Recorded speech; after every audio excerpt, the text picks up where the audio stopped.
we are at Enterprise Connect 2019 and I am joined by Scott at Logitech. How's the event been so far? I was downstairs at the booth earlier on and it was incredibly busy. Yeah, I mean the event is a really focused show and we've been really crowded and there's a lot of excitement, especially about all the new products that we launched. Well, let's talk about some of those new products. So one of the products I saw in action at ISE, Integrated Systems Europe in Amsterdam, was Logitech TAP. How's that been going down? I believe it's its US debut across the Atlantic over here. It is the US debut and people are loving it. I think when we were at ISE, we were showing it in 23 booths with partners, and I think we have it probably even in more booths now, and people love the idea of a universal touchscreen. It just makes sense. Yeah, and in terms of the simplicity, that's one of the themes that's been consistent throughout this year's show at Enterprise Connect, that everyone wants a consistent, simple, easy-to-use product, and that's exactly what TAP offers, isn't it? Yeah, I think for years people talked about more features and bells and whistles, and I think this year and what we're talking about at Logitech is just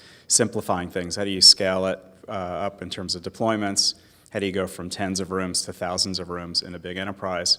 And how do you take things away to just make it easier? And TAP is just part of that. It's basically starting a meeting. It shouldn't take 8 or 15 minutes, whatever it takes. You should just walk into a room and tap. That's what we do. Yeah, walk into a room and tap. And also, have you had the room solutions on display as well in terms of the partnerships with Google and Zoom and Microsoft as well? We are showing them here. So we're showing basically how we can work across different platforms, and also we're showing how if you need a different solution for different size rooms. So basically small, medium, large, just like McDonald's, but better.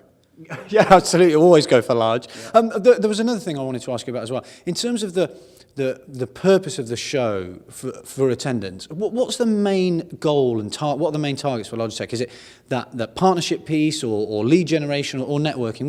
What's the particular goal there? Well, I think this show's a little different. Usually if you go to ISE or Infocom, there are a lot of large enterprises there and it's more end user focused. I think this is more industry focused. So there are end users here, but a lot of focus on partnership and branding and awareness. And it's a great show just to get awareness of our solutions.